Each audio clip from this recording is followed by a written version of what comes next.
Hello and welcome to another episode of Double J's List. If you like what you're watching, please hit the subscribe button, hit the like button. I would really appreciate it. Today I'm going to talk about the 14 things, maybe I'm going to push to 15 things maybe, that we don't like about our 2024 Honda Prologue. As you can see behind me here, we released this car. We got it about 4 months ago, and we have about 2,000 miles on it. So we have some pretty good experience with the car to actually share some information with you, the viewer, to figure out whether or not this car would actually work for you in your life and whether you could stand some of the things that drive you nuts about it. So we're going to go inside the car because it's cold out here and talk about the few things inside that drive us nuts. Okay, the number one thing and again, there's no particular order to this. This is just as they were kind of coming to our brains, I just started writing things down and going crazy with it. So this car has a built-in garage door opener. I think they call it Smart Link or something like that. Where instead of having the physical garage door opener attached up to your visor, like you can do it out of the car, which is great. Sometimes, most cars usually have like a button near the rearview mirror or up in the visor if they're incorporating into the car. This one incorporates it into the infotainment screen. So it uses its GPS that's always running, and when you roll up to the garage door that it's programmed for, it pops up in here that you can open or close the garage door. Okay, so that's great, except for sometimes it doesn't work. And if it doesn't work and you need to open your garage door, you have to go into this weird little switch panel, and then you've got your garage door things set up right there. So that's that. Unfortunately, that's just the way it is. I would much rather have a hard button somewhere because it's always there. It always works. The tiny little button up here, it's the same size as these buttons to actually do that. These are terrible. It's way too small, and like if you're bumping out of your garage door, it gets hard to hit. Not ideal. So that's something that I would like to see changed. But with everything getting incorporated into infotainment, it's probably not going to go backwards. Okay. Number 2. Now our car is a touring trim. Okay, so that's the mid-level trim level. So when you go to the touring trim, you get leather seats. You get this big sunroof, you get a Bose sound system, among some other things. One of the things that I think that the touring trim should have included that it didn't, you have to move up to the elite trim in order to get a heated steering wheel.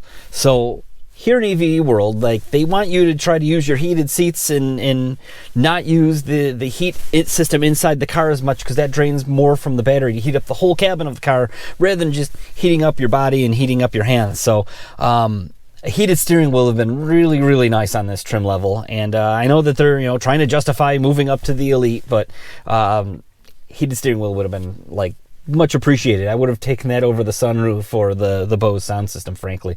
But here we are. This is what you got. So number 3 is that the proximity sensors that go off when you pull up to an object are way overzealous. I'm going to try to get it to do it. Like, one thing that it does is if you put the car in reverse and there's something close to your front bumper, obviously you're not going forward, you have the car in reverse, and it beeps at you and tells you that there's an object in front of you. It's like, well, that's not even a problem. I'm not going in that direction. Why are you telling me that? Why are you panicking? So let me see if I can get it to do it. Hold on. I've got the car in park. I am going to shift it into reverse, and now it's beeping at me. It's panicking because I have things in front of me, but I'm going backwards. Why are you panicking? Why did it beep at me? And obviously that's a problem, but okay, I'll back up a little bit. Okay, now it's not a problem anyway. So, really stupid thing. Why would you beep at me about that? So, anyway, that's what it is. Number 4 thing that annoys us about this car is that it has this giant center console.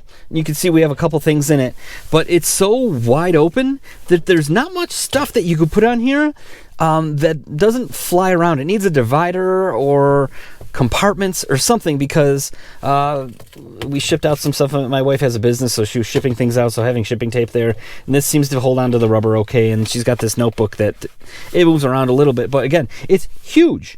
So this stuff flies around, and it needed something more than just a little rubber mat to help make that be more functional. Number 5, actually just below, there's this really nice little center compartment underneath the top part of the center console, which is great. However, at night, it is dark. So if you're looking for something down there, good luck.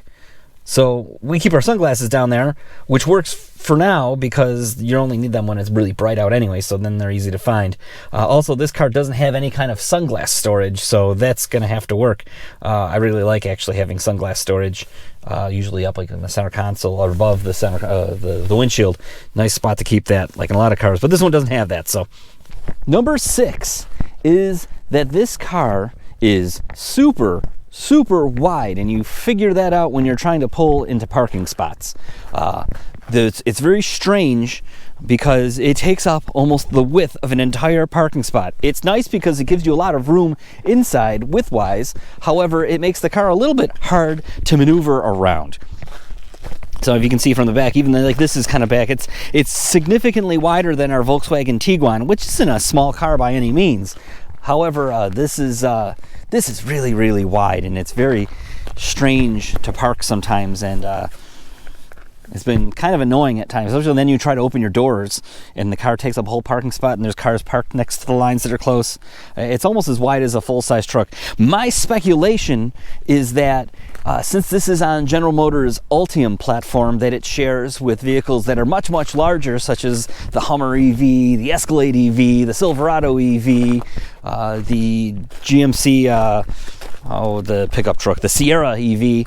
This is all, it uses kind of the same battery pack, or at least the kind of pattern, so it has to be so wide in order to share all the same parts, and that's probably why this thing is so almost unnecessarily wide. Number 7 is sometimes the app response is very slow when you're using the iPhone app, or Apple CarPlay. Cold, my brain's working slow. So sometimes when you try to toggle between apps, it goes a little slow. It's actually working really well right now, but other times it'll like really lag. You'll hit something and it takes a while. I don't know if it's because it's wireless connected or if it's just kind of the software is bogged down. I don't know what's happening, but yeah, sometimes it is a little bit slow and kind of annoying. Number 8. I mentioned in the video where I like things about the car that the feature for the windshield wiper mist and washers is kind of convenient, but then the rest of the wiper controls are in here. This is for the front wipers, and then this is for the rear wiper, and you have like a little switch on the back of the stock that makes it move, and at night that's not lit. So when you're looking to adjust your wipers, you don't know what you're adjusting it to. On the other stock, on the other side of the steering wheel is the park, neutral, drive, reverse indicator for the shifter. That's all lit up, and that's easy to know and what you're doing. But there's a lot of little controls here, and they're not lit up, and it's really confusing, especially when the car's new to you at night. And that's not very convenient. So like, am I on low? Am I on intermittent? I don't even know. And you're like, do I go up or down to turn the wipers on? Like at night, it's really confusing and weird. It's something that wasn't completely thought out, I don't think. Number 9, there is a braking regen panel. So you pull this paddle right here, and it makes the car slow down. And it uses all regen. So it basically goes max regen and starts charging the battery up without using your brakes, which is a great feature. It's a little weird because it doesn't modulate. It's just kind of all or nothing. But it's very close. As you can see,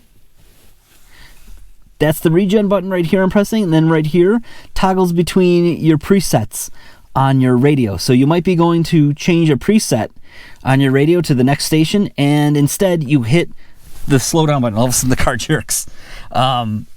That's not a really great design. That's kind of annoying. I've done it a couple times. My wife does it a lot, and we've been driving the car for a few months, and we're still doing it by accident sometimes. So not something that's really intuitive. That could be probably changed or made better.